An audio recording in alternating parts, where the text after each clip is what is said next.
Could you highlight the main ingredients of this crisis?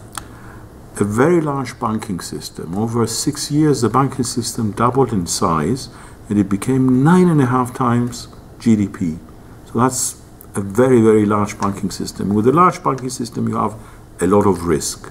So the questions that I go through in the book is how did that come about, and what were the risks? Obviously, credit was rising abundantly, 24% per annum for about 5 years.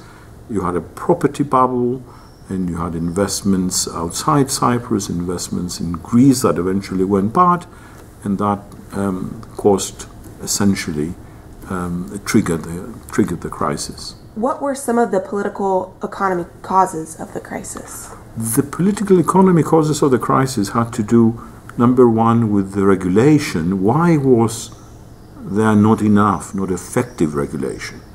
So that's political. Why did Parliament, for example, not call the central bank in and ask them, why are you not having tighter regulations on, for example, things like credit availability and provisions on NPLs, non-performing loans, etc.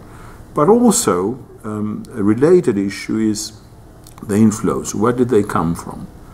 And we do know that those inflows came, a lot of them, from the former USSR republics, Russia and Ukraine. And they were brought in, they were facilitated through politically connected law firms. And those politically connected law firms are in effect the ruling elite of Cyprus. What has been the toxic fallout from the bail-in? The toxic fallout from the bail-in, again, it was very much political, because it was the richest and the most influential people and institutions that got bailed in.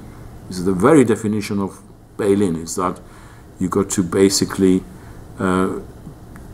first of all, wipe out shareholders, or the owners of the bank, then you wipe out bondholders, and then you turn also deposits into equity.